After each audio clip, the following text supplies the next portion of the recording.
looks like I am live. Let's see. Pop out chat, yes, thank you. It's my first time doing YouTube live. So let me get everything set up. Mouse, where are you? There you are.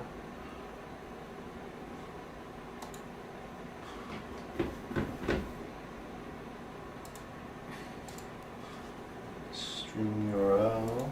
Yep, there we go.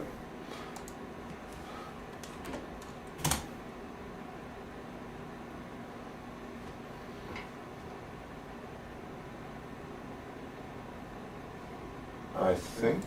Let's see, I'm trying to. Enable auto. Alrighty. Make sure this is not downloading anything. Yep, we're good there. For some reason I'm not seeing the what you call it, the preview on YouTube.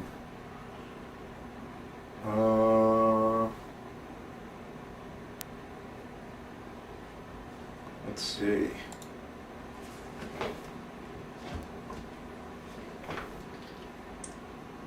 Let me check real quick, make sure this is all working right.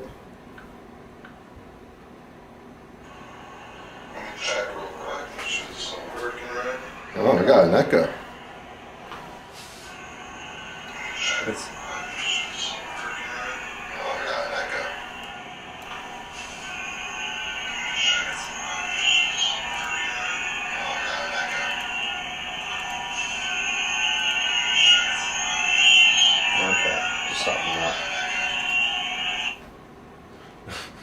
Sorry, give me a minute here to get this audio working right, because there seems to be echo somewhere.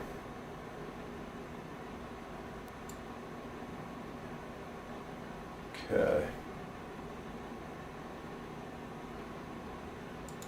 Where's this echo coming from?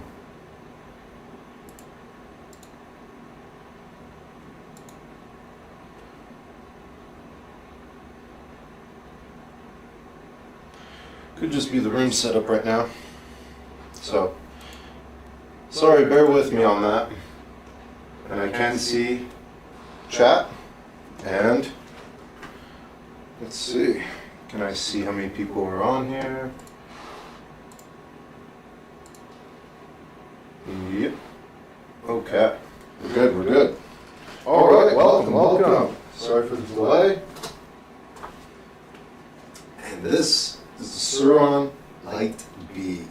Now I've already done a little bit of the unboxing, so no surprise that you're not going to see some things missing, but that's okay. So here's the Suron.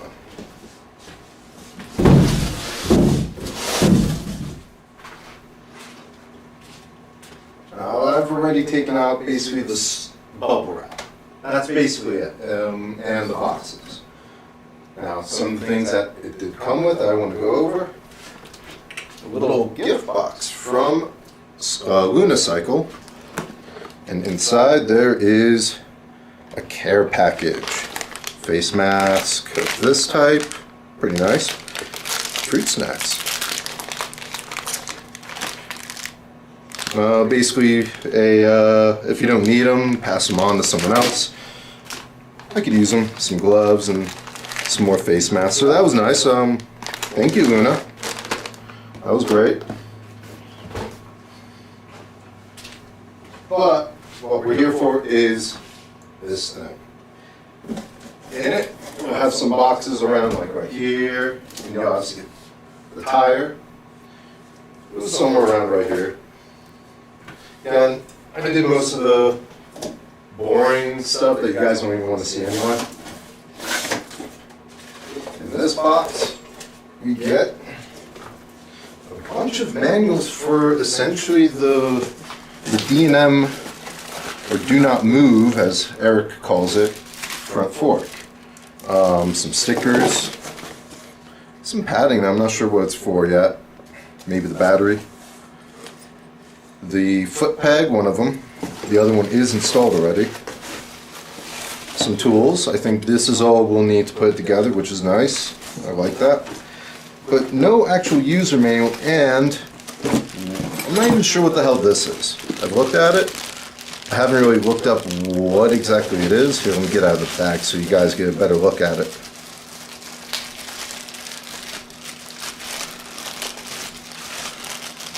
It's this cable that corresponds to the battery on the informational side. It's got a little light bulb. I'm going to guess it's for troubleshooting of some sort. I don't know. But it comes in a little bag with zip ties too, so we'll get these out because that's what we need. I did look at one of the videos, so I have a rough idea what I got to do. What else comes in here? I've already taken the battery out. It was in here, so I can charge it. So before I did all this, I charged the battery. It's 100%. It's a little dark out now anyway, so I don't know if I'll go ride it. Maybe, maybe not. But here's the battery. It's pretty nice. Press this button right here.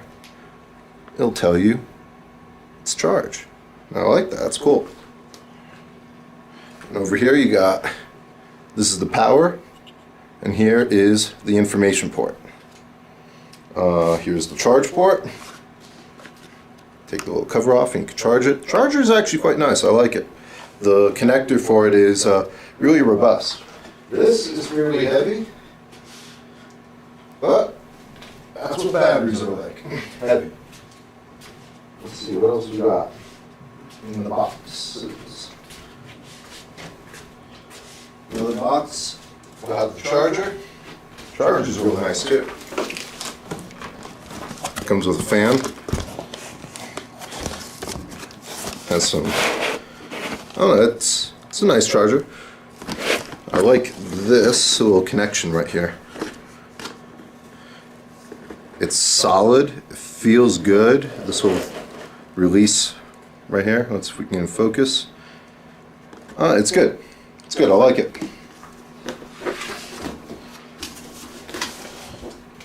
So that's one of the boxes. I just broke on me a little bit there. And another box, that's not even really a box. It's one of the shipping boxes. It came right here. And it's actually going to be useful for putting the bike together later. So, keep this. You're going to need it. Not need, but it's helpful. It's really helpful. Alright. Obviously the tire. Front wheel and tire. And you'll see this little thing right here. It's zip tied in there. Is the, I don't know what it's called. Point being, it goes on this side here when we put it in, and apparently this side's where I got it. Yep, right there.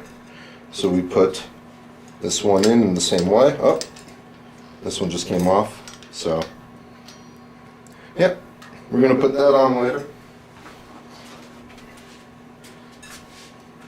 Now, I also bought a bunch of things to go with this. I bought the, I forget what it's called. It's one of those lights that came on the website on a unicycle. It's a $200 one. I forget what it's called, but I'll be putting that on, but not now. I'm going to put everything stock on. I'm going to keep everything stock for now. I have tires to put on it.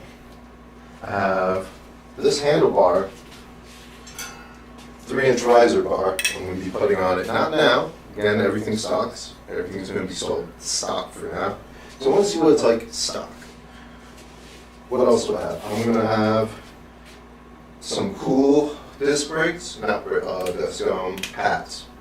Got some cool, that's what they call cool something, cool disc pads. So we're going to try those afterwards because I want to see what the factory stock brakes are like. So, you know, I'll put this away. I'll leave it right now. Open up my room. Let's get some more lighting in here. Needs a little more light.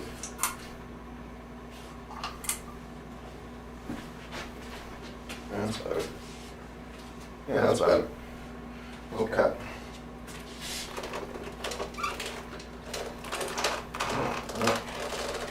So all of these were saran wrap, and the one thing I noticed that was damaged, because that's another thing I did with taking all this off. I wanted to check for damage, see what's a little busted or scratched up, and for the most part everything's good except,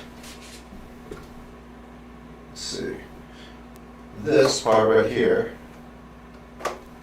is kind of bent. I can't bring this camera any closer to show you. I don't know if you can see that, but it is bent. That's for this headlight assembly.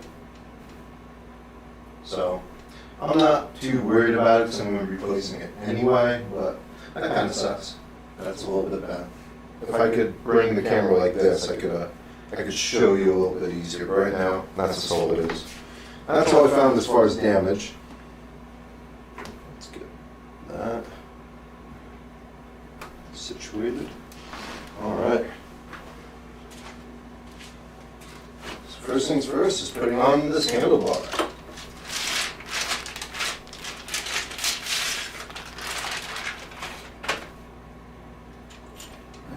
Goes on this one. Put it on. Gotta take the headset screws off. And Allen. By the way, this is a limited X edition. Not that the limited really matters. I think that's just marketing, but whatever, you know. Let's get this off. I'm going to use the included tools because actually they're actually not bad. Well, at least the Allen keys aren't bad. When I'm done here, I'll bring it up to the camera and show you. It's decent tools. They're not like your typical Chinese ones you got.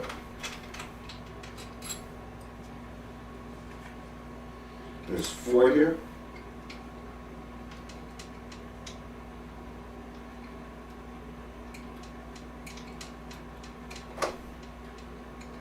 It's nice that there's 4, not something like 2. Not that it would be 2, but I'm not. Oh, this one's a little tight. Maybe a little broken up there, huh?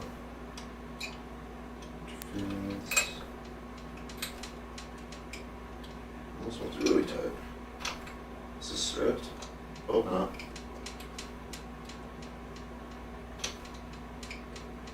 It's a lot tighter than the other ones. Still tight. Even tighter at some points. That tells me this was not put in well. It looks a little crooked. Hopefully not.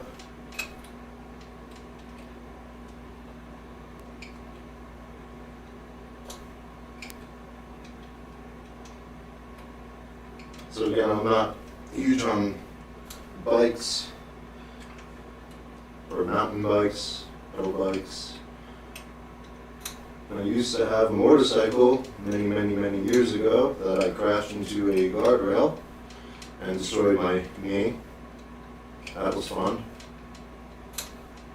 That's the last time I've been on a motorcycle. So this is the closest thing I've been on a motorcycle in pretty much over a decade. It's 2007 is when I had my motorcycle crash.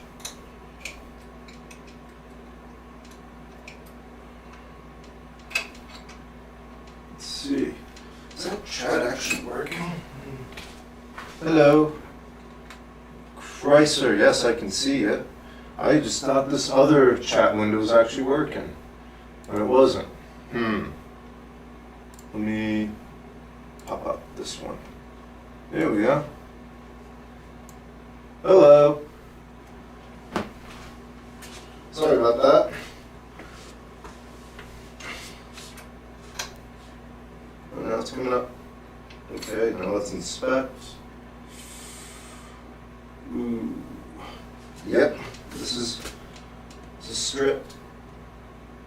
Inside looks pretty nasty too.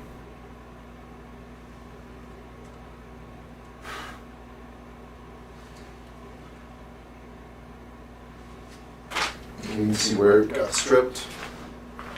Let's see if it'll focus on that. Focus.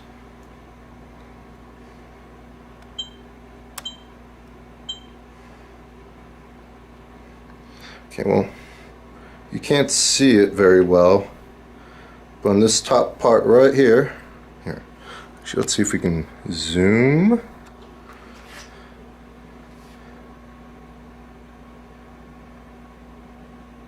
There we go. Stripped right there at the top. Let's see if we can zoom a little more. Come on, you can do it.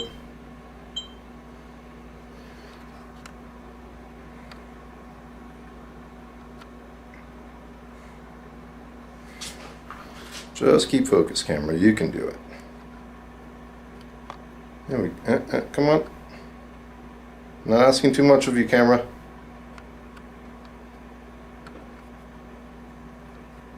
Okay. See right there? It's all stripped out. Not fun. Not fun. Not happy with that.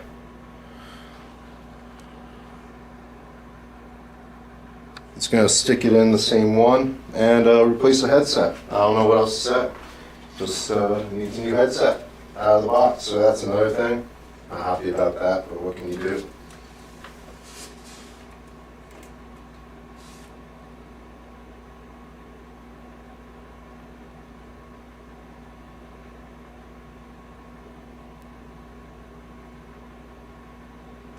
Let's see if we can get some of this metal out of here. Well, we'll just have to keep that off to the side. Got another one that doesn't look stripped, but it is. Oh, it is. Wow, it is. There's a whole bunch of metal in there. So, new headset. Yep. Needs a new headset.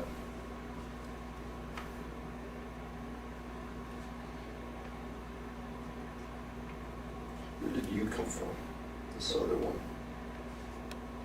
Bottom two, maybe?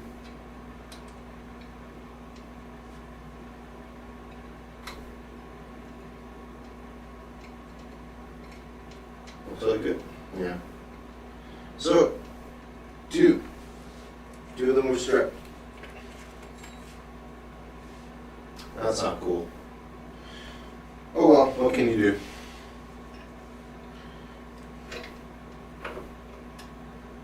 Alright, so with this, we're not going to tighten it all the way down. We're just going to put it on. Just tighten it enough to keep it in place. Not really going to care about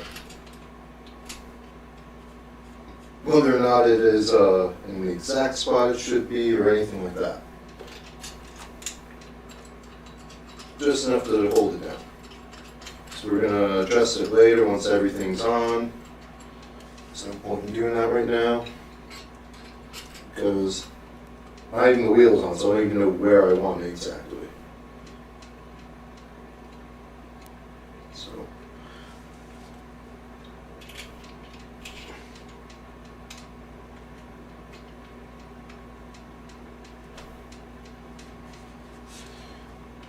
yeah. Feels bad. Feels bad when you get a brand new bike with a stripped thing that's not easy to replace. I don't think it's easy to replace this headset. Maybe it is, I don't know. Again, I got a mountain bike. I'm like your absolute normie when it comes to that stuff. Absolute normie. I just kind of ride it now and then. Kid. It's actually got only one pedal on it right now. Because the other one broke. When I looked up how much it costs to replace the pedals, I was like, you know what? I'll pass. I'll just use one pedal. It's $100. Jesus. I'm like, are you kidding me? It's not that high end of a bike. It's like a $400-something bike. Hardtail. Has a front suspension, but I mean it's all blown out now. Kind of hard to even call it a suspension. Okay, so that's good enough. That's where I want it. So let's get the rest of this stuff on, I guess. So I'm going to assume brake lever first. Now this little light is being an annoying pain in the ass now.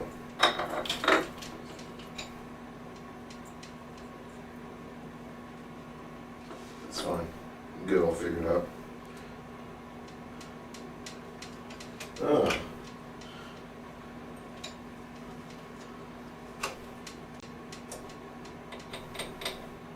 Well, look at that. I'm going to need to remove it, because I need to put all this stuff on first, huh? Oops. Okay, I'm not going to need to remove it. I'm just going to need to loosen it up. Slide it that way, put the stuff on, slide it back. So, it's not a huge deal.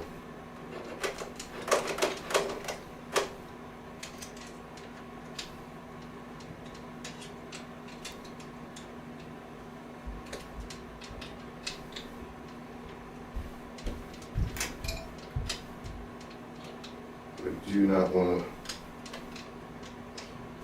to use this strip bolt too much. Okay. By that I mean I don't want to keep screwing it on and off and breaking it.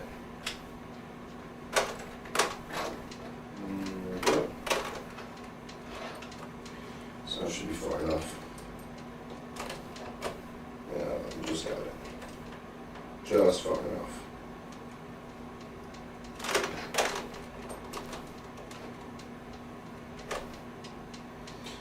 Okay, these need to be loosened.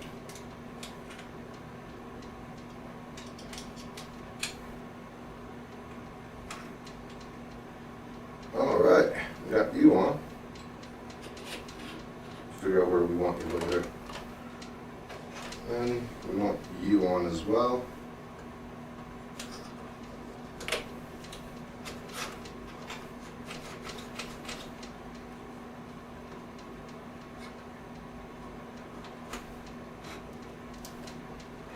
Okay, that's good. You back. So you guys up. Alright. Back in business.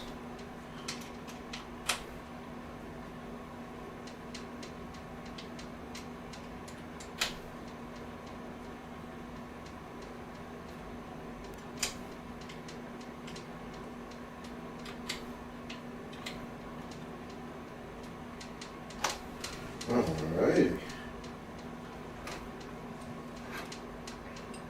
Take me down.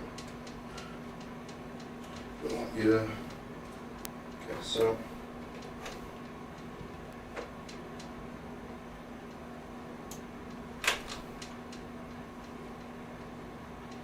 That's how it's supposed to be. I'm tightening it down a little bit for now. Not too tight, just enough to keep you in place.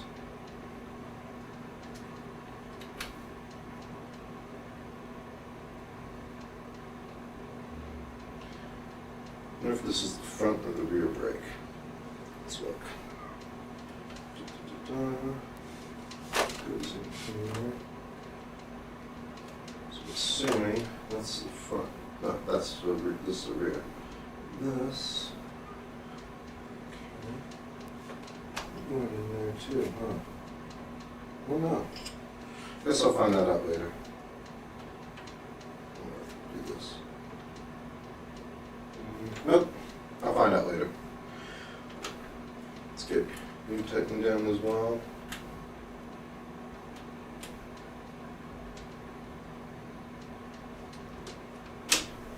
All right. Sweet. Okay.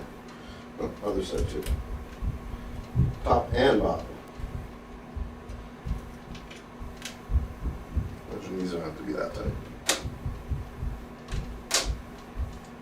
Okay. Now we got all that figured out. How about the headlight?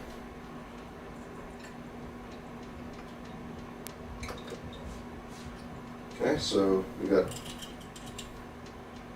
R in here, I guess, or no, two screws, not a bar. Two screws with some washers, so I assume, oh, I don't even care.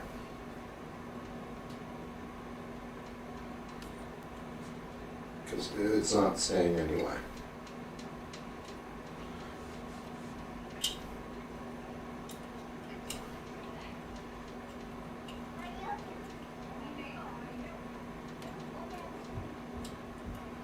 Let's get this screw off.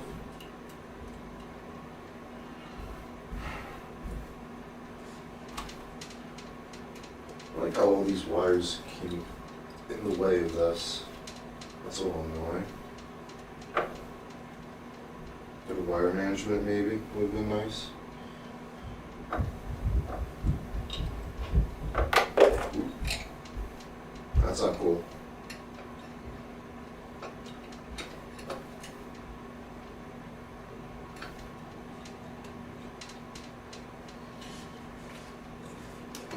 Didn't lose anything. Didn't lose any washers. Now you're supposed to put washer and then washer, I'm assuming. Or no wait, these are captive, so they're just supposed to go on this way, huh? That's weird. Why is there two washers? Here. Show real quick. Maybe this will catch it a little bit better. See this. What? Two washers. See? And then this bigger one is captive. See, I'm trying to push it out, it won't come out. So, don't know why that is. It's weird. Seems overkill. Not seems, it is overkill.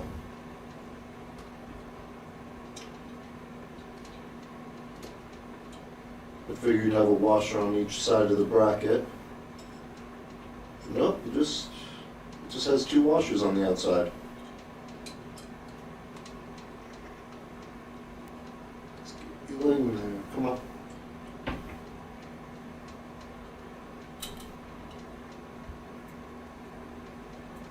There we go.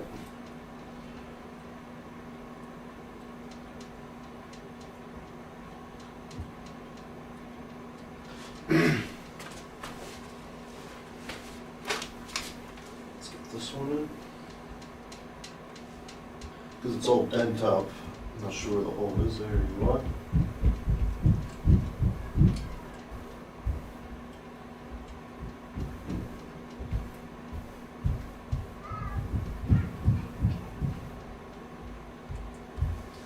Let's just try with the tool instead of hand. It's a tight spot. Tight spot. If you got big hands, good luck.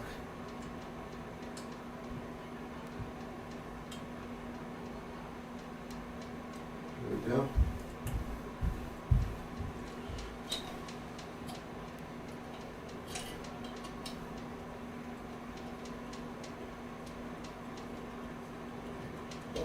Okay.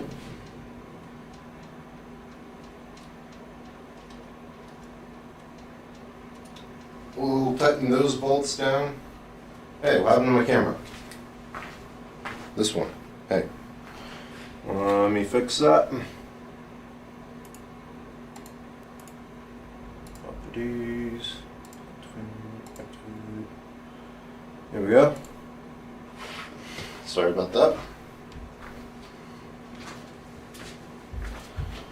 Should be working just fine now. Alright. What is next? Next would be the front fork axle. So, see, the point of the second camera was to get these up close stuff. But it just doesn't have enough wire. So, let's see if we can use this battery as a little stand.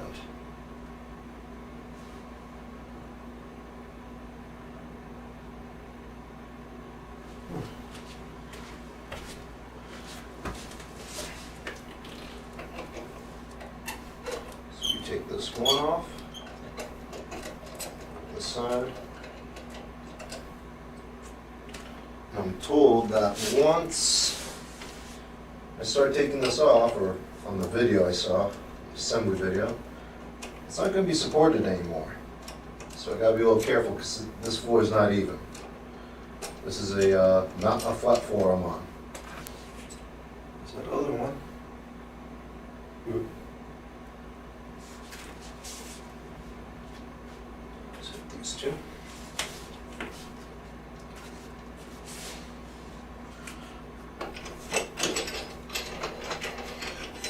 Not really sure how that works. Oh, supposed to keep one of them in there, I guess.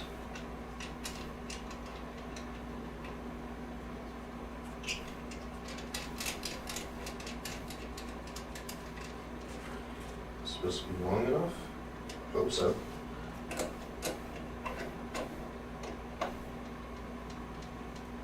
Okay. Not long enough. Okay. I'm going to need something thin enough,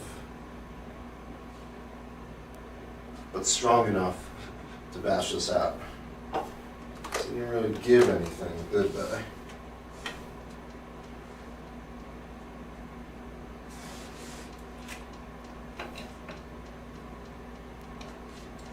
Also supposed to undo these as well.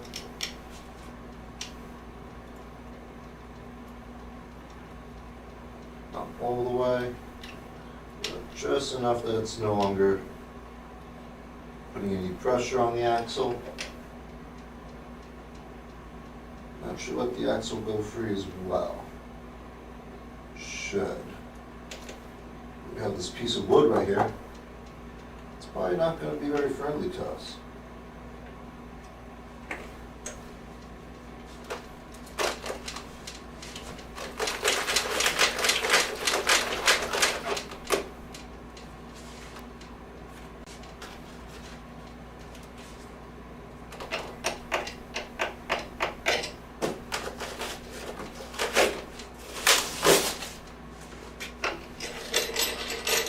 There's no stopper or anything to move the axle. You just have to hit the axle itself.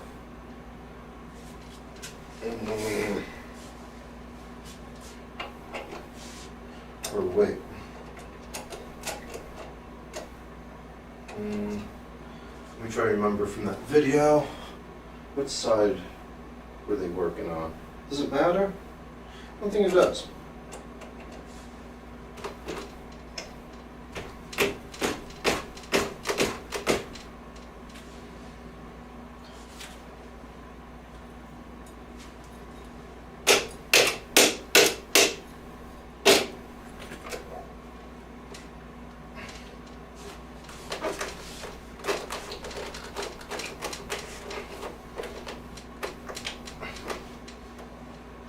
Getting some of that axle out. This might be the trickiest part of the install now. It's getting this axle out. Okay, let me go just get a hammer. Give it a good, not even a hammer, a piece of wood will do.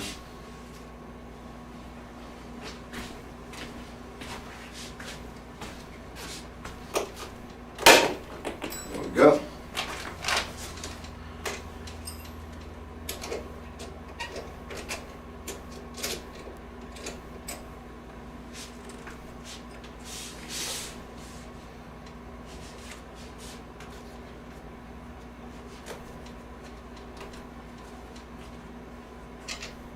Let's put it back in again. We're going to thread it just a couple times and give it another whack.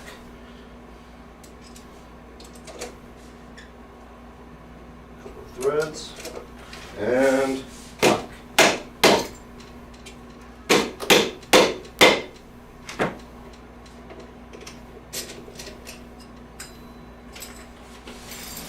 So got some of the axle out, as you can see. And still don't have a lot of it out, which is not fun. Not happy about that still. So, didn't really give anything else to use. It's not really long enough. to give it a smack using this side.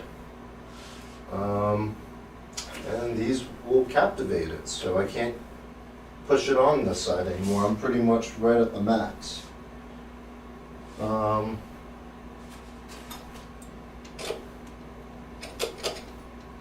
this works out pretty well.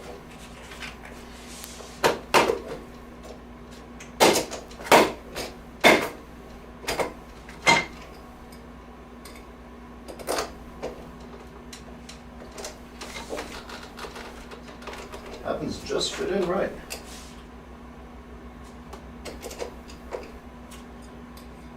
Let's reverse it a little bit. And that should make it easier. Should.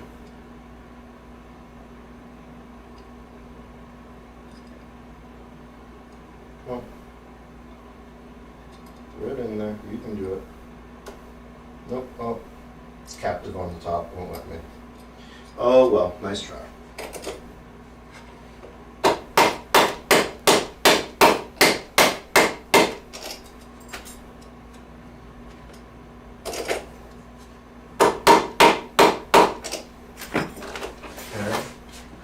Got the axle out a little more. Just need a little bit. Just a little bit more. And then a little bit more, and then a little bit more, and then a little bit more.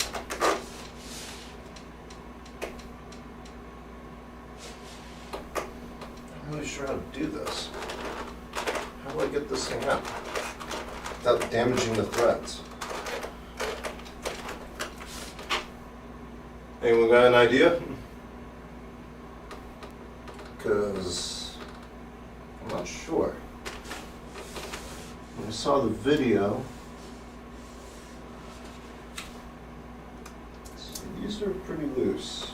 There's no point in really loosening them up anymore. They're loose.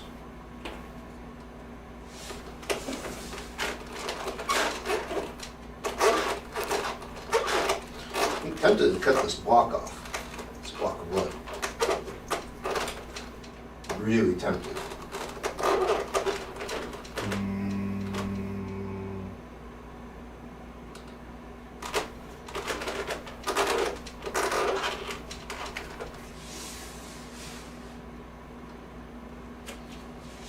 If I try to put this, yeah, this captivates it.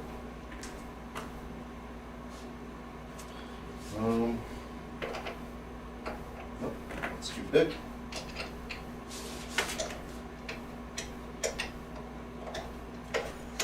Try this.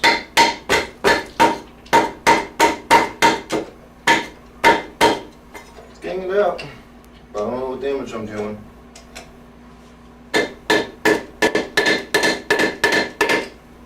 That felt like I hit a thread.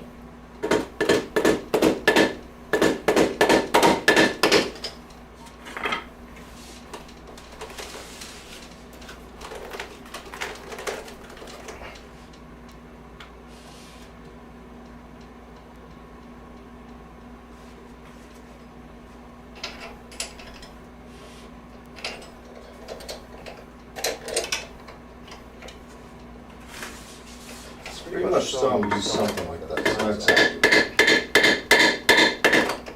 Something like it.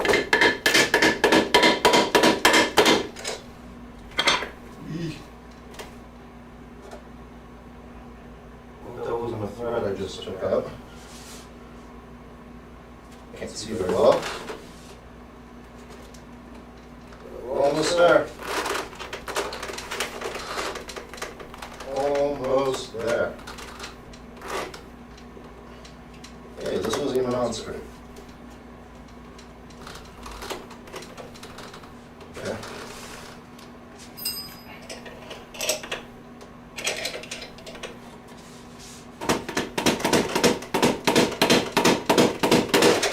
There we go. Well, I guess we're cutting this off now. Hey, my camera went off again. Why?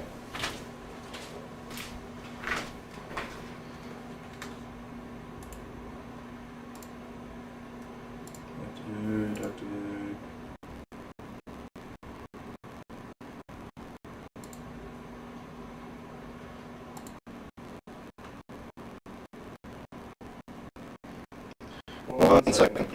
I'm gonna have to fix the capture card.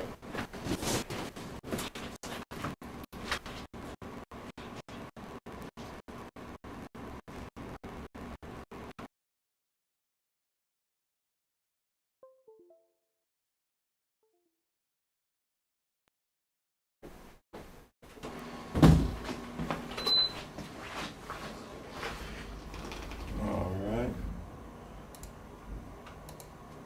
There we go. Back up.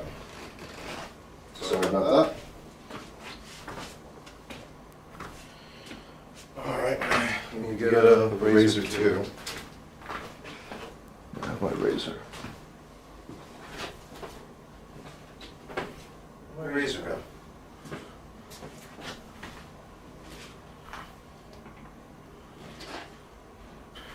Well, scissors work too. Alright. So I could save this, but I'm not going to. And it's going to probably pop. There we go. It'll pop. So that probably should have been done first. Because that was actually putting tension when only one of the forks. So this fork was constantly putting pressure on the axle. So that should have been gotten rid of first. That was probably why I was having so much trouble getting this axle off. Okay. Get the kickstand working.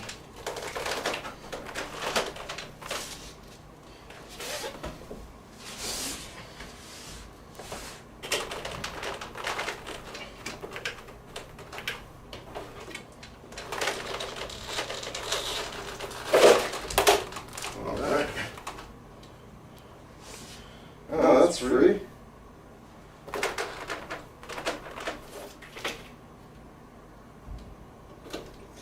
Let's get you out. I'm sure it's pretty back in for now. Just until we are ready. Alright, next part. Front wheel.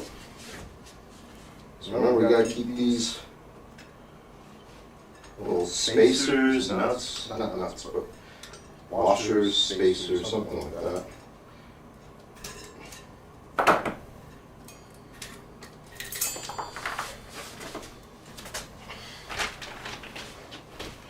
going to place them like this.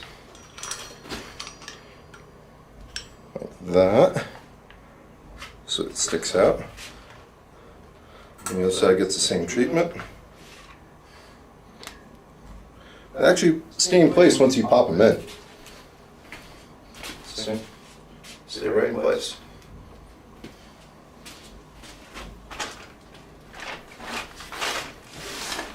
Line up the front wheel.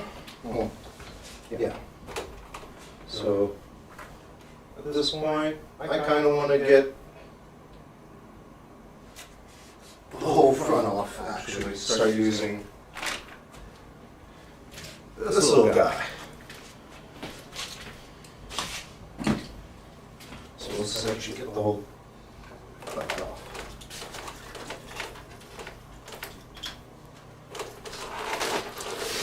Pallet. There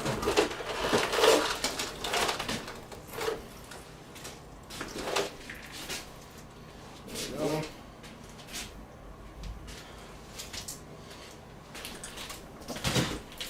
Place this.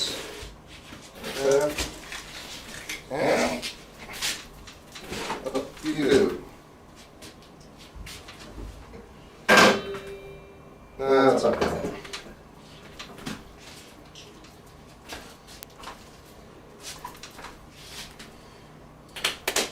Okay.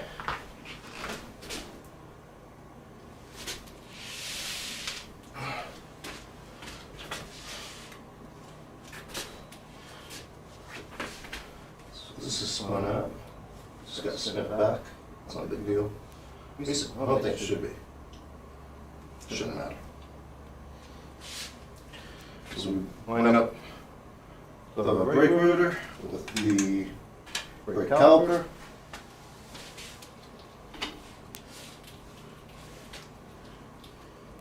And also remove the shipping thing so the brake pads will come out.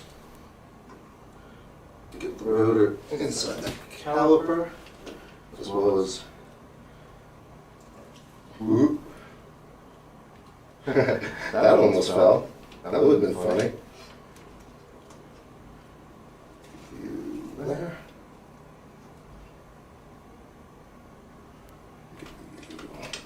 Yee. A little captive thing came out. I'll push it out. It's like a little wheel spacer, actually. That's all it is. It's just a wheel spacer. And then we get that axle.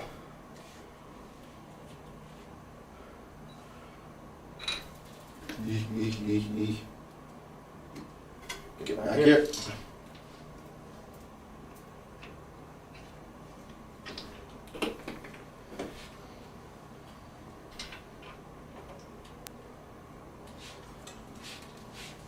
I am balancing this by angel hair. Let's actually get you on that box. Jeez. Okay. This should be a lot easier now. Bike feels more stable.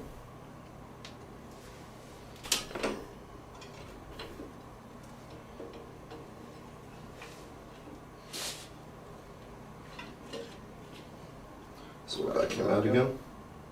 That's fine. Let's get you back. Yeah, okay. So I would say make sure they spin too when you get them in. That one wasn't spinning before. So it's a good thing it came out. Alright. All lined up and axle's going through. You are not lined up though. Why are you not lining up? That's not true.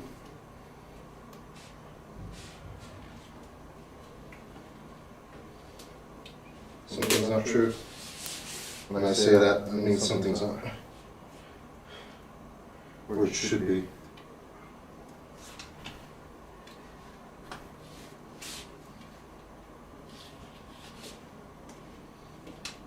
You're not true. Come on.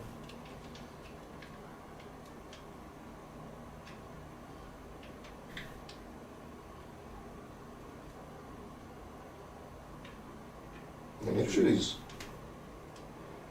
Okay. This is actually something that can be installed wrong. Okay. Because there's a little washer in there, a little rubber washer. I just noticed it could be pinched. So you gotta make sure it's in there well and right. Otherwise you're gonna have problems. There, so it snaps and it turns. That's good. No, it's just not lining up.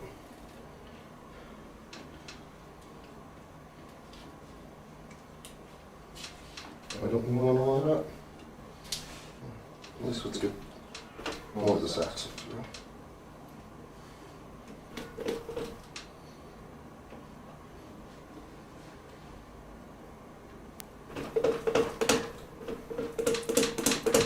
This axle doesn't want to come through. Why? What's wrong, axle? Maybe a little motivation, a little incentive.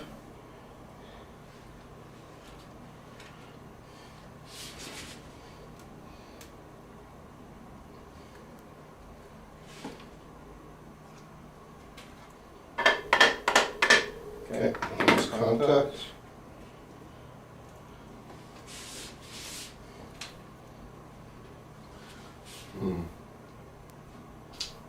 I'm debating whether or not to switch this up and go from the other side so I can. Maybe if we adjust this a bit. I don't know how to do these adjustments. Rebound. I don't want to do rebound, I want to do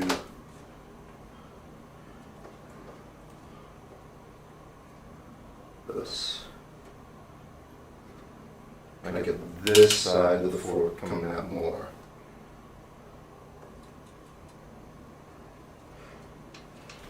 Preload.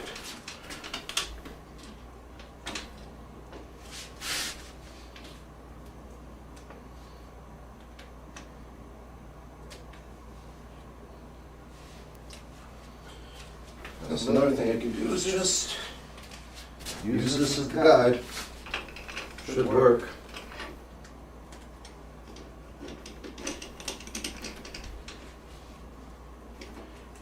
Alright. Come on. Now this suspension is coming out a little more than this one. And that is causing me problems.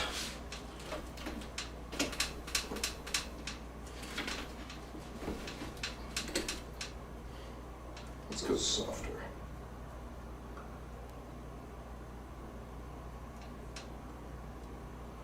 Okay.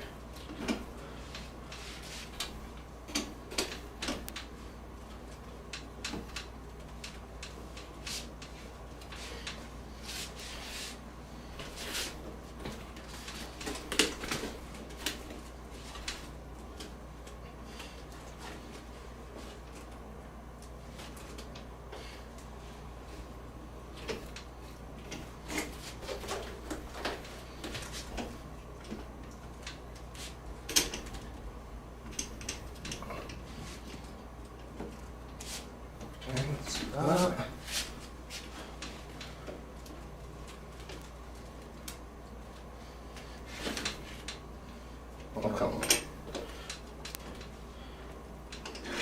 You know, got an even better idea. Let's actually get the axle poking out of it. There we go. That should make it easier to line up.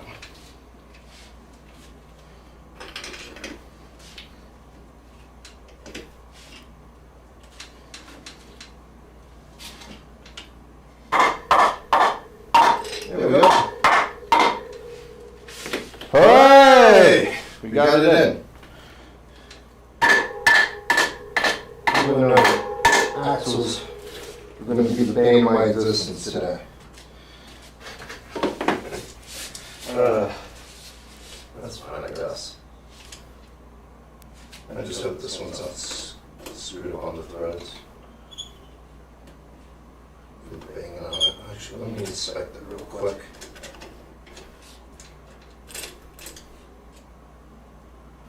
A little bit. It's nothing too bad. It just should be fine. Just a light marring. It'll live.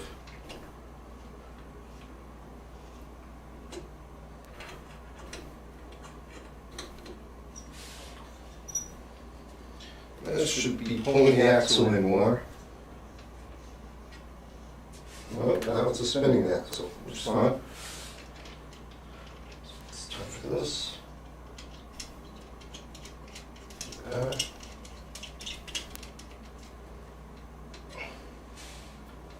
And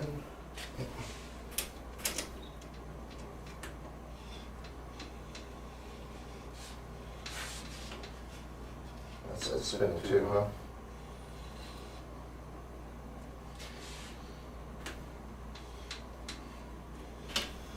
Okay.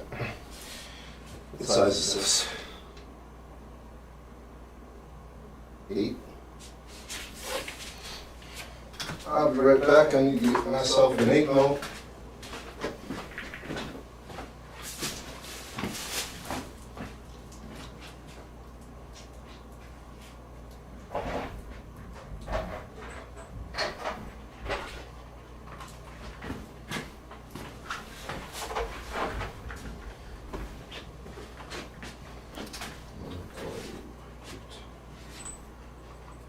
Seven, 8.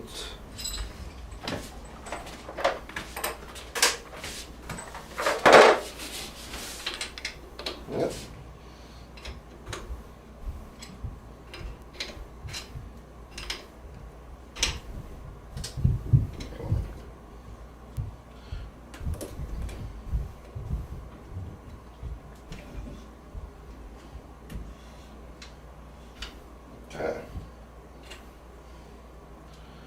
this is not holding my hand, I need something to hold it. I have a vice grip here somewhere. There you are.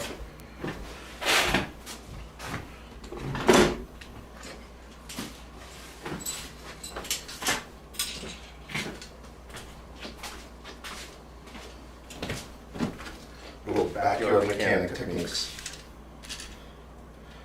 When you don't have a wrench on hand, vice grip it.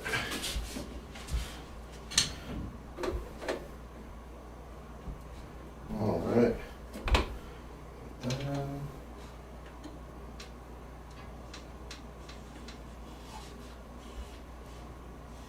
And we just want to make it so these gaps are going. I want to make it so tight that the wheel don't spin no more.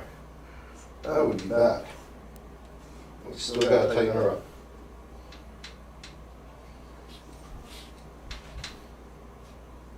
There, that should be good.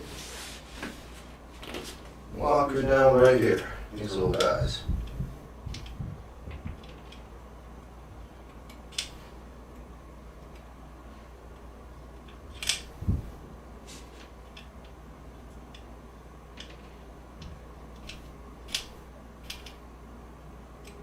One of 4. 3 to go.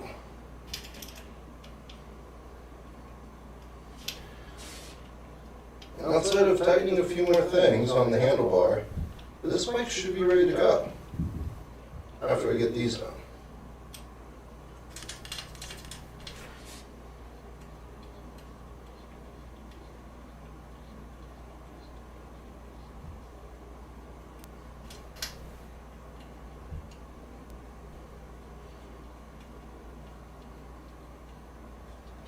Okay, there's the last one. Now we're actually going to start tightening these down a bit.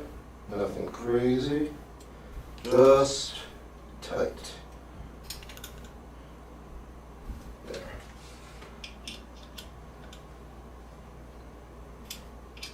Doesn't need a massive amount. Uh-huh. There we go.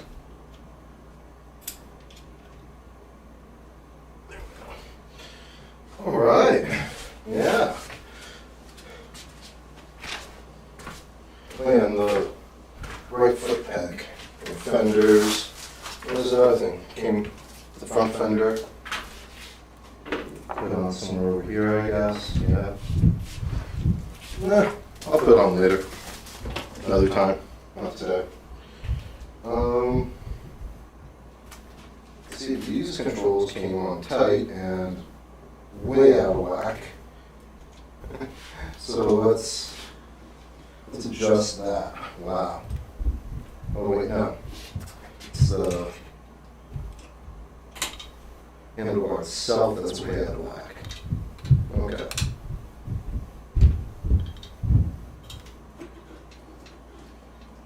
Okay. Where do I want you? I want to center at least. I think right there. It's pretty good. Yeah. If I need to, I'll adjust later. So we'll get this top one tight. Oh wow. This headlight is now blocking the sound. Are you shitting me? Oh man. Are you shitting me? I gotta take you out again? Okay, pro tip, do not put the headlight on until you are fully done. That is basically the last part, is that headlight. Because it is blocking big time. It has to come out. Does it? No? No? Okay. If you fold it all the way down, it'll give you just enough clearance.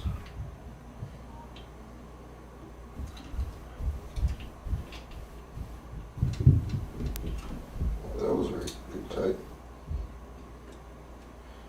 Still, it's easier with the headlight off than on, so still would highly recommend headlight last piece.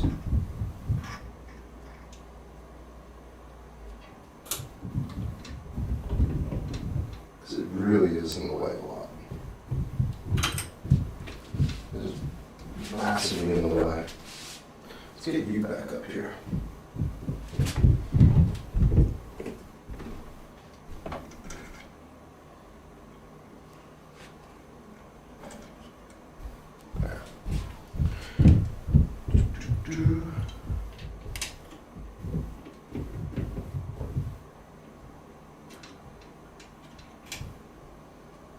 Okay.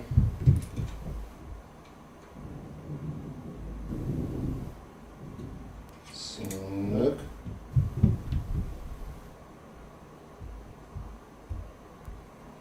I don't want this to go off. Okay.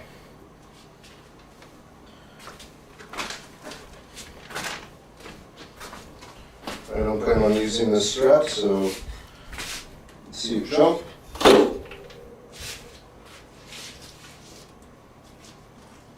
It's kind of cheap straps anyway. I don't know if like they do the job obviously, but I don't plan on keeping them. Let's get this foot peg off too. Snap, snap. Here's the motor. This plastic thing is going to get replaced with the bash guard I've ordered. I ordered the bash guard. It's the factory one's plastic, so you know that's useless. It's basically a useless thing. There's no point to this at all outside looks. It really is. It's just a looks thing. Right, let's tighten these down. Actually, let's get her off the box. I guess you can use the kickstand now. And just so it doesn't damage this is any more than it already is. Damn, this will damage pretty bad. My poor green screen floor. Don't need scissors anymore.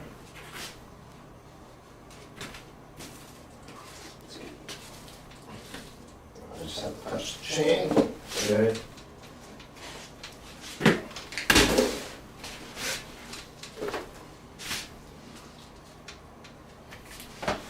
Greasy chain.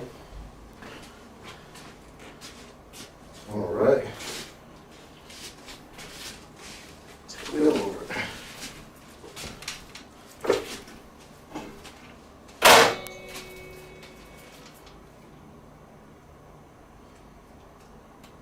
I think I'd like it lower, so this has to come over too.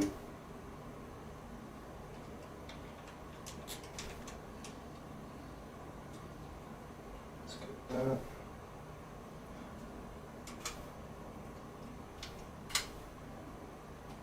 You lower.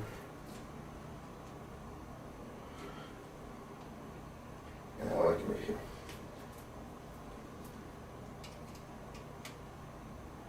I'll adjust again later.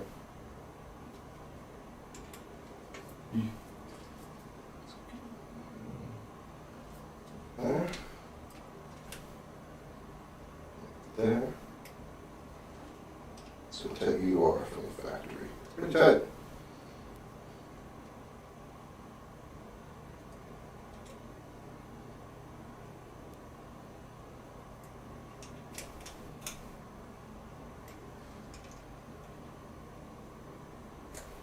There we go. Let's tighten you guys down. Not crazy actually, because we still haven't figured out how far that beam goes. It's good.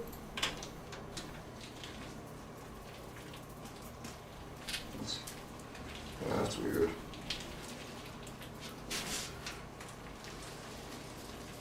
Guess that's just how the feels like the pull on the motor. So you can feel like the motor creep like bump, bump, bump, bump, bump. It's weird. It's like a ratcheting almost. Feels like a ratcheting effect. And what is this, the front? Yep, this is the front brake. This rear brake. So this is the actual line, and then this is the data line, I think. So that's going to get disconnected, so wait, no, it's the front one we want that. Okay, yeah, we got to disconnect the front one. Yeah. Going to disconnect the front data line for the brakes, so that way we can do some burnouts. Alright, let's get this battery cover open. So I notice when you first get the battery cover, so if you get this, you gotta press down on the battery cover because it's got tension on it.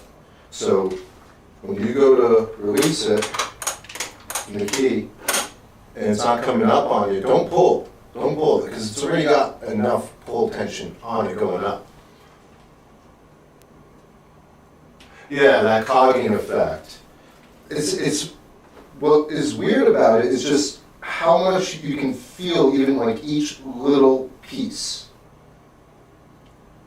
And I have other electrical vehicles. Like this is not my only one. I have an electric ATV, an electric UTV, something called a City Coco. So it's basically like a really fat tire electric scooter. And it doesn't do this at all. Like none of them have this, what do you call it, the cogging effect. It's cool though. It's neat. It's weird. Like if you move enough, like tension back before I forget. I don't want it to be too soft. All right, I guess the last thing to do now is put the battery in. So let's open her up.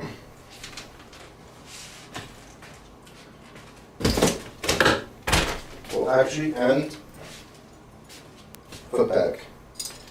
Because that would suck to, what you call it?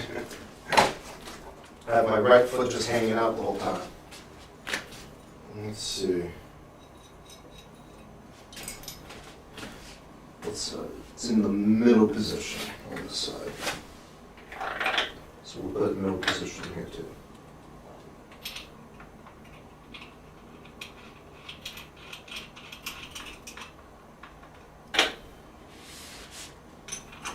Side here. Canvas up.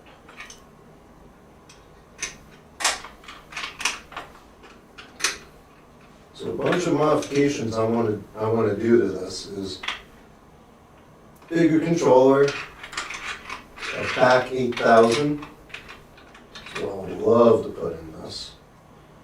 Bigger battery, which I may come up with my own maybe. I got a whole bunch of cells coming in. I'm going to be taking apart from modem modules, backup batteries basically, that get recycled. They're more or less new used cells, so they have an age to them, which affects their shelf life, but they're basically completely unused. And that's really cool, because that basically gives them a lot of life.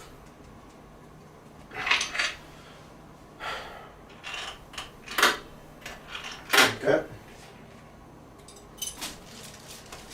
I'm going to take this plastic thing off too. What if the seat comes off? I don't know. You would think the seat comes off, right? So latch, a mechanism. I don't see any.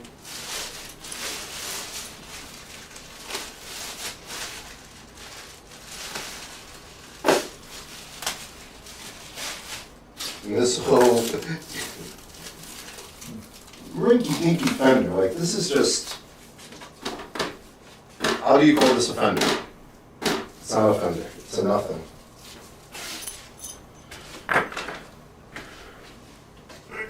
Here we go. Good old battery. Pre-charged already. It just drops right in.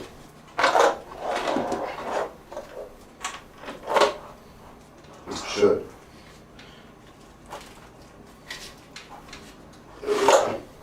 Okay, make sure connectors go.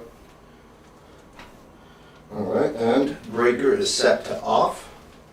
Should always do that before messing with this stuff.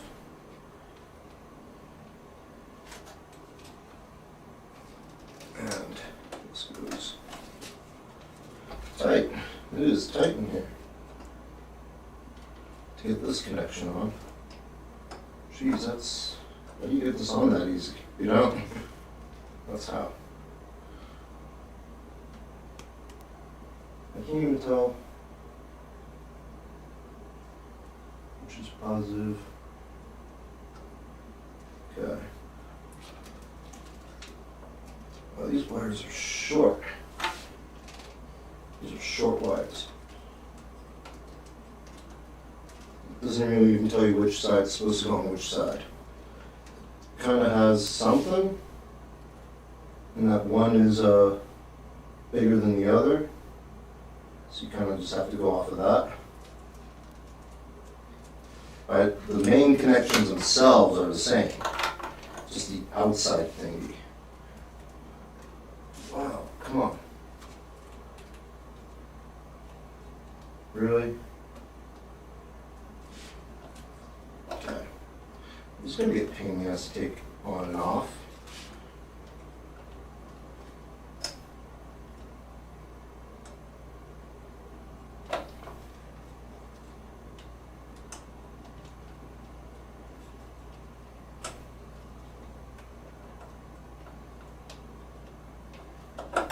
There we go. Finally. So I would like a slightly longer wire. That would be nice. See, this is nice and long.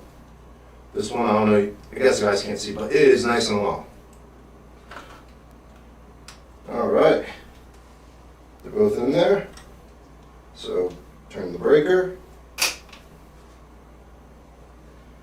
Got the LED going. Take this key out and give it just a nice push and it'll work.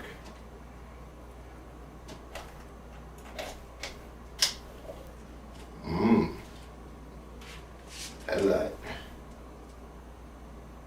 Okay, so I wanted to right there, that's good.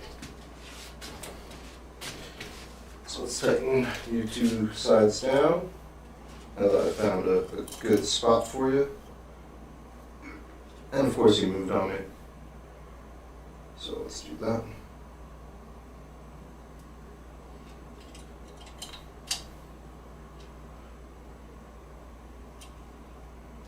And so one thing I don't like about outside of everything else, but another thing I don't like about the headlight is it's always on. You can't turn it off. So that's another reason why I bought the other headlight set from Luna. So you can turn that off. And I like that. I don't like the always on aspect. It just means it's draining power when it shouldn't.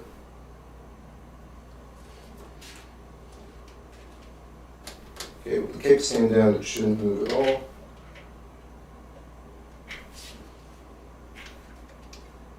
Oh, that's a USB charger. Cool, that's got a USB charger on there. Max kilometers per hour is 81. Total. So it's been ridden half a kilometer, I guess. So there's EP, Sport. Wow, that's a loud horn. Dogs are gonna go crazy. Okay. Alright. See if it moves. It moves. That was EP, let's see Sport. Whoa!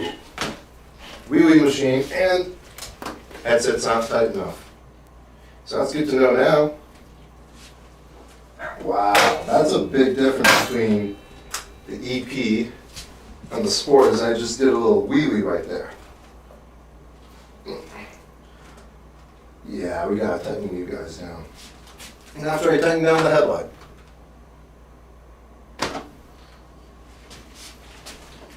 Let's get back on that wood. Turn it off.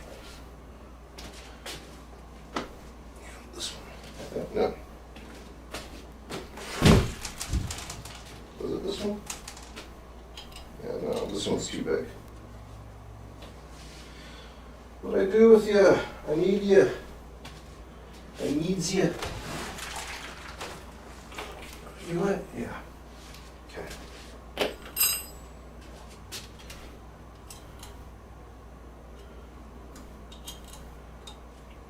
Can I squeeze it in there? Not really. Oh well. Let's loosen her up.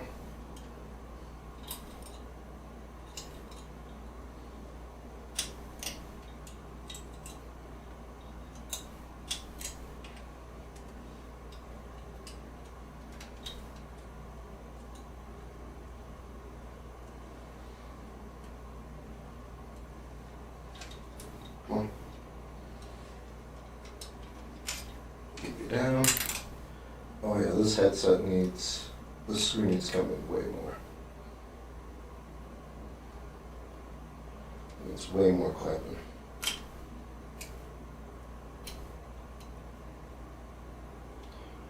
But it's already, what you call it, stripped. So what can you do?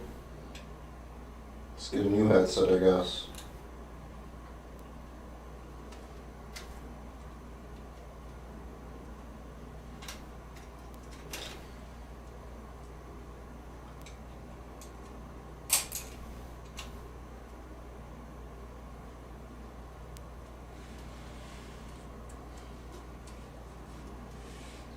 I'm gonna loosen these up a bit. Because they're a little too tight on the top. I think they need a little more room on the bottom. Otherwise it's gonna be crooked.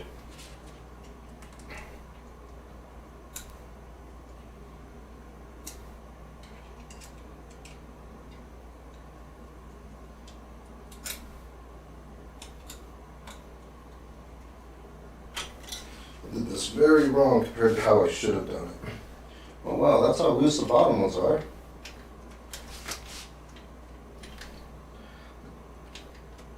Gaps should be similar top to bottom.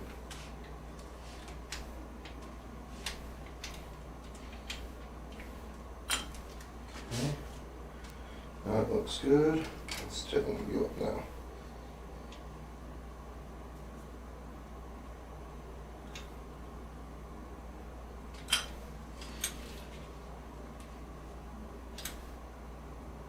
Like it there.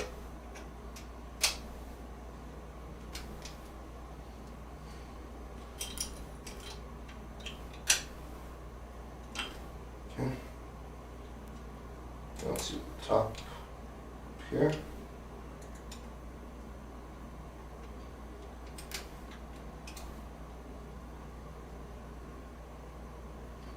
All right. Now the stripped one, that's going to be a pain in the ass to get all the way in.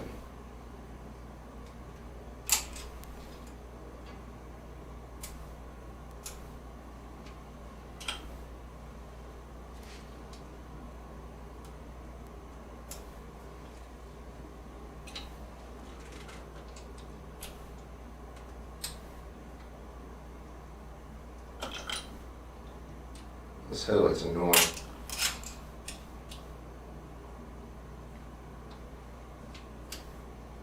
It's just in the way. Period.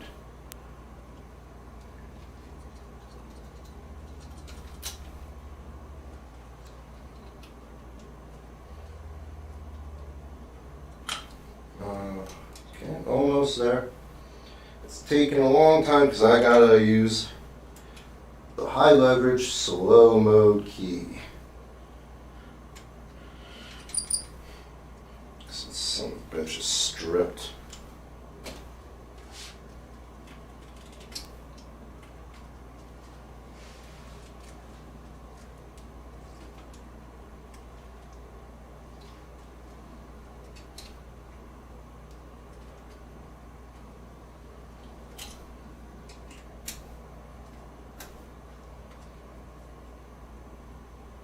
Which makes it hard to know when I should stop typing.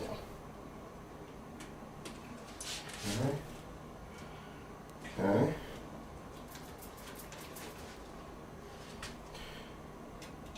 Top ones now. That's tight enough. Well, that one needs some tightening.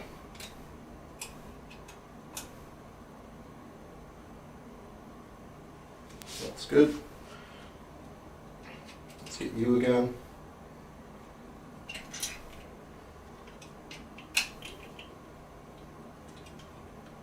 Okay, that feels tight, but let's make sure. Yep, that's tight.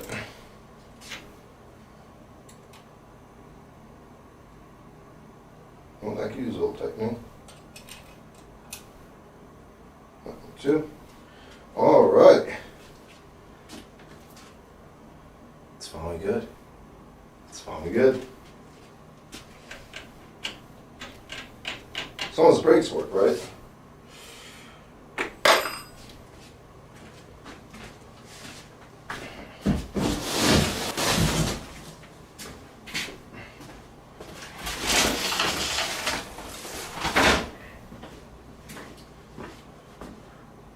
Let's give her a spin. Though it's probably dark out right now. Let me see.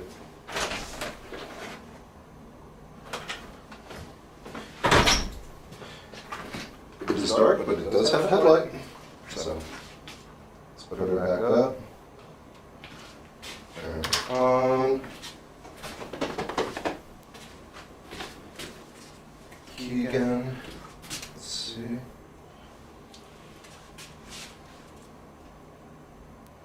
Yeah, that's about right where I want it.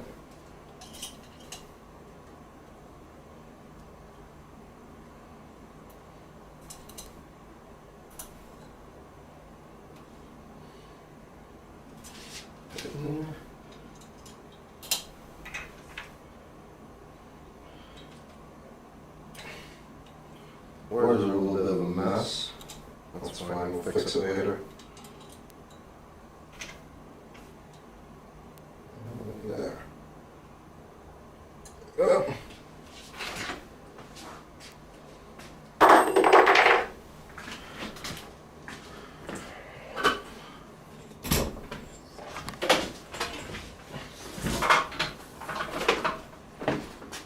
Let's get this garage door open.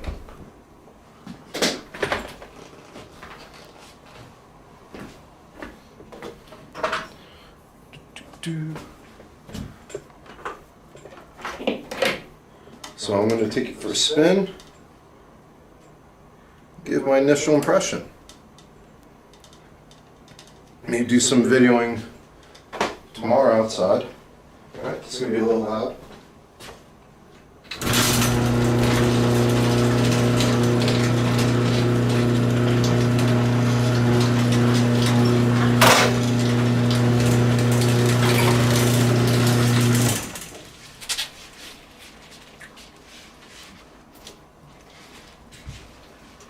Some EP right now.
It's a wheelie machine. Jesus Christ, it's a freaking wheelie machine. It just wants to wheelie the whole time. Well, then again, I just want to give it a fistful of throttle the whole time too, but Jesus Christ, I'm just doing wheelies the whole time out there. And I can't even see that well because it's dark. And, you know, this headlight, like, okay, yeah, you see, that's literally all I see when I see a light. It's actually quite shitty. I'll say this headlight sucks dick. Replace it if you ever have to do nighttime driving of any kind. It is shit, absolute garbage. But there's a little sport button right here. Oh my God, it is a wheelie machine. A real wheelie machine. It really just wants to freaking do a wheelie the whole time. I don't want to do it in here and ruin my phone any more than I have already. Jesus, it's just. Oh man, I just tried lifting it. It's heavy. It is not light. It's heavy. So the fact that you just wheelie this gigantic thing so easily is amazing. I wonder if. Okay, I just reset that. Reset the max. Brakes are okay. I don't know yet. I haven't really given this like high speed. It's dark out. I'm not taking this at like 45 miles an hour and pitch black with this shitty little headlight. But I am gonna go give it another spin because it is fun. Let's just back out.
Wheelie machine, it's just, all it wants to do is do a wheelie.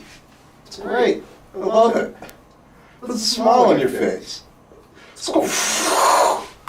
It's on gravel too. I'm doing wheelies on gravel. It's not, like I got some concrete, not a whole lot, and yeah, it'll throw me off the bike if I do it on the concrete. I've tried. It did actually throw me off the bike a little bit. Suspension's cushy. I got a bad back right now. It hurts like hell, but you know, it's actually quite comfortable.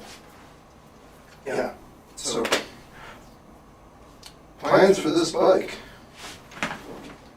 handlebars. Handlebars. There's one. I'm gonna replace them. I'd like it a little higher. This shitty headlight, but tomorrow's my package from Luna that's going to have the bash guard and the headlight replacement. What else? Like those are the immediate ones. Now I'm going to do like pretty much as soon as I can. There's no brainer to change out the bash guard. It's the stock one shit. It's plastic. Get rid of it if you care about your motor.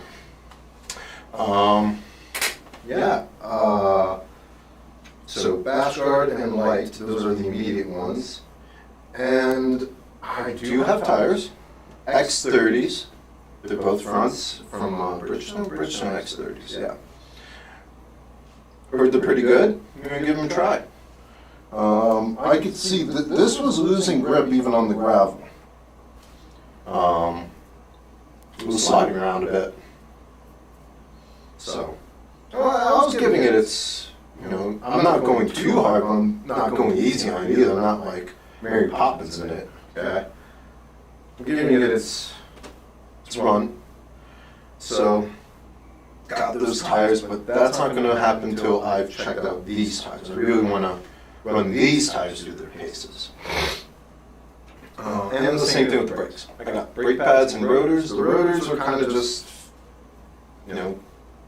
shit replacement. Not shit, but like mid-tier replacement. They're not floating or anything like that.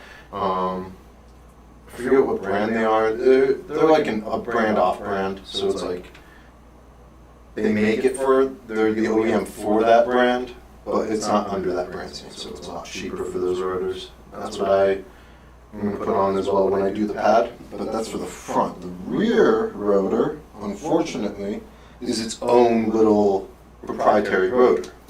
So I can only get that from Luna. There's no one else that makes that rotor. That's shitty because a lot of people use the rear brakes on these things. Even though I didn't even go that far fast, and I was locking up the rear brake real easy. So I've never been a fan of rear brakes. I know in mountain biking that's a big thing to have the rear brakes. I've always been a front brake guy. Front brakes are what matter more. So, but I've also noticed I don't want to fly over these things when doing an ollie because it is light, so it can throw me over if I'm not careful. Let's see. So those are the immediate and upcoming. So it will be the handlebar and the light is the immediate with the bash bar. Because this is a little bit low. I'd like it a little higher, that'd be nicer. Followed by, this is so weird. This looks weird right here, the USB cover. What was I going to say? Long term. I'm going to put a different sprocket on it. Probably going with a 60 tooth. Maybe 54, but I don't know. Probably 60 tooth.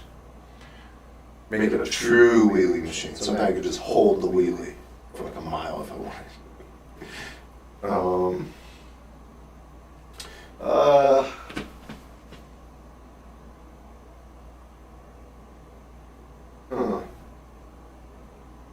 So that'll be something to do. The sprocket, but I also want to, in the future, make this a street bike. So fully legal, license plate, insured, bike for the road. So that will require a huge amount of money and upgrades. We'll see, because the only battery that's available right now that's more than this, which is, this is a 60 volt. And there's the light speed, and that is a 72, they offer 72 volt. They got LG configuration and a Sony configuration, and the Sony one puts out more amps, but lesser amp power, so less storage, but a lot more power, a lot more amps at once. Get this. So facing you guys a little better. Maybe having this show off a little better. There we go. There we go. That's better looking. That's way better looking. Let's turn it off. I don't need those headlights.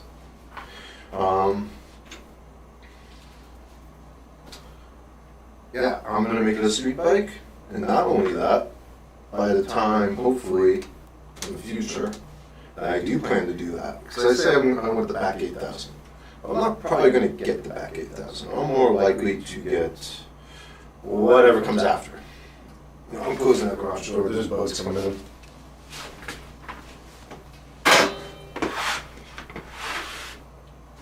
Don't fall on me. Oh, fine. It's not that heavy anyway.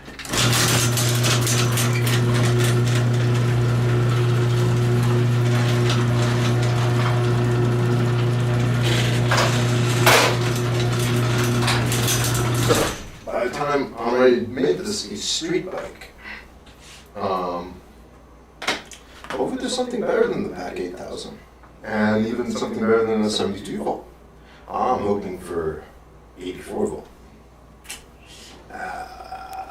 Sweet, because right now I think the highest speed limit that someone's done on one of these is like 85, and you know that's like what, 5 less than what the freeway is gonna do. And I don't know, like I wanted to do at least comfortably 60, you know, 65 at least, at the very least, 70 at the very least, so I could actually take this on the freeway. And the freeway is 65, and I am in Colorado where we have 75 mile per hour limit, speed limit freeways. On 25, for example, is one. I think 470, some parts of 470, 75 as well. So, even though that's actually a little bit far out from me right now. But regardless, if I can get this, you know, what is offered right now with the LG pack and the pack 8000 will do that. However, the reason why I want it to be even higher than that, basically into the triple digits, into 100 plus, is I want to take it on the track. An actual track. Which I've done road courses in a car, cage and whatnot. Done the whole season in that. It was a lot of fun. And if I could do it on one of these, that's gonna be crazy. That'd be so crazy. Like, imagine seeing one of these on the track with leader bikes. That'd be crazy. I wonder how a back 8000 with a Sony battery pack would do against Ninja 400. I wonder, because there was a guy, Jack Cecil. Yeah, Jack Cecil. He did a dyno run, and he held 20 horsepower from beginning to end. And you may think like, oh, that's not why. It isn't. But here's the thing. That was about the entire power band. When you see gas motorcycles, you can say, you know, Ninja 400 does what, 45 horsepower or something like that. That's only at a certain RPM range, or spot on the RPM range. It doesn't make that horsepower getting up there. It doesn't make 45 down up. This makes all its power right from the start, which I mean is not a great thing for electric on the track because you're never really in a stop situation. So you're not really getting that full torque advantage that you would normally from a stop situation. So some give and take. But overall, I think it would be a blast. It would be so fun to take this out on the track. But it needs something more than like the back 8000. Like, okay, yeah, 20 to 24 horsepower, that's pretty impressive in the entire range. But at the same time, it's still only 24 horsepower max. You know, what is that, like Ninja 250? Like this, that would be comparable to basically a Ninja 250. So I want it to be higher than a 250, at least up to like a 400. So what comes out, who knows? It would be nice to see what will come out, and if some crazy 96-volt system were to come out with the controller. It's all about the voltage with these things. You know, amps, okay, that's something. You need the amperage, but the higher the volts, the higher the speed. But I think the other limiting factor in that is the motor. What can the motor handle? I know it can handle up to 85, but can it handle any more? Is the back 8000 the creme de la creme because the motor is basically pinned at that point? I don't know. I guess ERT has to do some, or they probably are doing some testing to see that. But I predict the possibility of potting this motor, which I'm going to do the right way. Now, when you see people pop motors, they're skipping a crucial step, really, really, really, really crucial step, and they're doing it wrong. They're not vacuuming or vacuum sealing the stator, I forget what it's called, the part that basically spins, that has the coil. So what you're actually potting. You just dip it in, let it sit in there a little bit, and pull it out. There's air bubbles in there. And not only that, you're kind of overdoing it because there's going to be some parts where the resin is oversaturated and undersaturated, and then you got air bubbles. So you need to put that into a vacuum chamber. Dip it in, leave it in for, it doesn't take long, not long.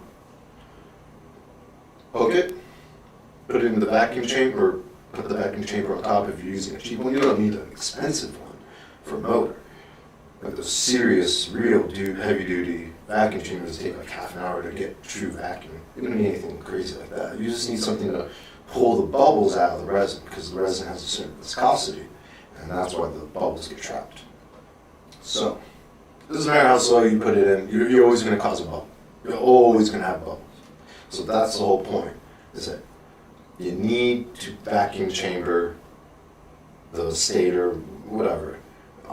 It's probably not the stator, I forget what it's called right now. But that is basically the proper way to do it. So what I've seen people, and I haven't seen too many people pop their motors, I haven't seen at least too many videos on it where they show the process, but the ones where they do show the process, I really think that the fact that they're skipping that vacuum step is a big deal. It's a huge deal because now you're kind of unbalancing it a little bit. You're causing hot spots where the air is because now the air is trapped. It can't get out.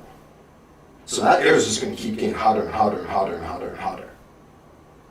So that's a big deal in my opinion. You can't have air bubbles when you pop a motor. So if there's going to be something above the back 8000 and the 72 volts, so 84 volt, 96 volt, if the motor is pinned currently to the back 8000, like maybe there's a little more you can get, like a little bit more out of this motor, but to get that full next big upgrade, like a stock X, this. Yeah, it's an X controller. This X controller to a Bach 4000 to the Bach 8000. These are all big upgrades. And, well, obviously the stock to the Bach 4000, it's the biggest upgrade. But there is a big upgrade from 4 to 8 as well in the top and the bottom end of the motor. So, that's important too. Especially at the top end. You really want to keep that pulling out. Maybe then, to max out the motor past 8000 is only just a small upgrade. So maybe the 8000 is just below where the motor's pinned. If that's where it's at, then people are going to just have to start potting motors. Because that's the only thing left to do. If you're going to use a factory motor, stock motor, you're going to need to start potting them. If they're not potted, or if they're already potted and they're potted well, then I don't know what else can be done. Like, past an 8000. If the motor's pinned. I don't know if it is. This was my first time with the bike. I had no real knowledge of what's going on really, just kind of secondhand, keyboard warrior level. without being the keyboard warrior. I don't really try to talk about things I don't know anything about. But anything I do know something about, I at least try to say, like, hey, I don't know a lot, but I know this much. Which is where I'm at with these. I know a bit from seeing videos, and now I know quite a bit about how easy it is to wheelie these things. I always saw people saying in the videos, oh, they're wheeling machines, they're wheeling machines. I'm like, yeah, okay. Yeah, sure. But I'm like, yeah, they're pretty heavy. They're pretty heavy, yeah. That suspension's pretty good, though. Suspension is really good. I'm surprised, because it's a Chinese bike, and Chinese suspensions usually are trash. It's absolute, like, there's no point to it other than they needed to have a suspension. And in which case, I would say in most cases, not in this case, but in most cases, they were better off not having a suspension. They were so bad. And I got a few examples of that. My Chinese electric ATV, you can literally just move the back suspension like this. Like, you just hold the back cargo, and you can just set the suspension wherever you want. It's so shitty. It's so ridiculously garbage. Same thing with the UT, not same thing that where you set it, but the suspension is just garbage. It's just bouncy as hell. It doesn't work very well. I'd say the same thing with the City Coco, but I've only really had experience with that on dirt, which is what I'm on. I'm on 12 acres of dirt. It's not made for that. So it's a bumpy ride. It's bumpy. It's not comfortable. It goes bump, bump, bump, bump, bump, bump. But this bike, it feels like a Lexus. Caddy. It feels like a good old caddy on the dirt. And I wasn't even moving that fast either, which you would think the faster you move, more or less bumpy, but I got a good old Yamaha ATV as well, a Grizzly 700. That's smooth too. I love that thing. That's got a nice suspension on it from the factory. Not great, but it's comfortable, especially after the electric, the Chinese ones. But this is a Chinese. Well, is D&M Chinese? Probably. I don't know. It's D&M front and rear suspension. I just want to go wheelie. It's not, obviously I'm not going to do wheeling here. It's not enough room. I'm going to hit my wall. It's literally 2 feet from me. So, yeah, I think I'm going to end up ending the stream here. Gotta do a lot of cleanup. I said I would eat before the stream, but didn't have time because I had to do a lot of setting up with the second camera over here. It didn't want to work very well at first. And I really wanted to get an up-close shot, which I didn't get either because the wire's too short. Oh man, this is problem after problem, huh? Well, for all of you that are still watching, thank you for watching. I will have videos on this later. Is this centered right? It's a little off-center, just a little. Yeah, probably 1 millimeter, 1.5 millimeters off-center, that one. Oh well, it's not a huge deal. Doesn't really matter. But I'm gonna ride this thing like a fucking thief tomorrow, man. Oh man, it is just gonna be so much fun. And we're also gonna. What's the battery at? It's at 99%. No, I'm not gonna charge it because that's probably not good for the battery to charge at 99 to 100. I'd rather just discharge it to about, I'd say 40%. I'm gonna discharge this to 40%, and I'll get a full 100% charge again. So go 40, 100, 40, 40, 100, 40, 100, 40, 100, 5 times. And yeah, it should probably have close to full capacity at that point. Batteries need to be woken up. They've probably been sitting for like a month, over a month, easy. Because they had to be made in China. Well, not the batteries. Batteries didn't have to be made in China. bike had to be made, had to be shipped overseas, had to go to Luna.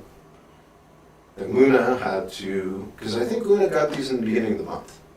And it is the 20th now, 420. 420. And so it's likely this bike was made 2 months ago. 2-3 months ago. Easily 2-3 months ago. Easy. So these batteries are more or less been unactive for 2-3 months, 4 months, 5 months maybe. You know, they probably got their first charge a few months ago. So I don't know how long they were sitting before it went into the battery pack. The cells themselves, I'm saying. I don't know how long those were sitting before they went in. The point being, it takes a while for cells to wake up. So yeah, I'm gonna give it a whole lot of riding. I'll probably attach a GoPro right here. Got me a GoPro 7 somewhere in here. Don't know where it is right now, but I got one. Also got this nice little video camcorder. And again, 12 acres. And I got an 85 foot radius pit. So that's a 190 foot diameter pit. That's pretty big. That's pretty big to do it on. And my kid's 3.5 now. 3.5. Let's see. 3. We'll do the thumb as the half. And I got him a Razor MX 350, but he's just an inch too short. Just one little inch too short. He's like tiptoeing on it, so he can't really ride it too well. He's afraid of the bike tipping over because it's a bit heavy for him because he's a bit short. And I think those things are supposed to be for 10-year-olds. At first I was like, 350 watt motor. Come on. At least a 5-year-old, 7-year-old can easily handle that. I was riding on the damn thing, it was fun. I'm 170 or 165, 170 pounds. I mean, it's limited to 170. It says there, 170 is the absolute limit of this bike. I believe it because, you know, at some points I could feel, because there's no suspension, but I could feel the flex I was causing this bike, this MX 350. So when he gets a little older, 2-3 months older, you'll be able to ride his little dirt bike. I'll be able to ride, well, obviously I can ride this, but we'll be able to ride together. That'd be cool. So, enough ranting, enough raving. Another thing about the brakes, this goes in more than this. Yeah. I don't know why. But another thing I'm going to do is I'm going to figure out which one of these is the signal wire and disconnect it so I can do burnouts, which I can't do right now because once you hit the brake, throttle's disconnected. I can understand for the rear why they would do that. That would make sense, right? You know, you don't want the you don't want the rear to have power and brake at the same time. That'll just fuck everything up. But the front, come on. It should be standard off. Standard. You should be able to turn it off through this little thingamajigger, this little computer thing it has here. But so far, from what I can see on this computer, all it does is tell you your max speed and range and a trip. I don't know, maybe there's a document somewhere that tells you a little more. Overall, I'd say I'm not a fan of this little screen. It's too small. I actually would prefer something right here. So I can like just look down straight instead of having to peer off to the side. I'd rather look straight down. I don't like that. I don't like this little screen here. It's too small and it's off to the side. I want something bigger and on the center. So I can just peer down real quick and I'll know how fast I'm going that way. Instead of having to look at my bottom left. No, I don't like that. I prefer something right here. I don't know if they offer anything. I don't think they do. I don't know if I've seen a Suron that had something like this. I know I've seen other e-bikes. A lot of e-bikes have big old screen right here. I'm a little surprised this one doesn't. I mean, there's one aspect I do like about it is that the utilitarian, like, just what you need. Basic, very basic. I like that part of the screen, but at the same time, I want to be able to see it easier. I don't mind if it's, big and blotchy and kind of in the way even a little bit. That's fine. I'm okay with that. One more thing I do need to add is that front fender. I did notice the tires kicking up quite a bit of dirt. Quite a lot of dirt. And I wasn't even going that fast. So I'm sure the faster I go, the more dirt I'm going to be kicking up. And I just want to go out there and do some more wheelies. I'm going to save it for tomorrow. But again, thank you all. If you're still watching, if you're still here, appreciate it. Thank you very much. Talk to you guys later.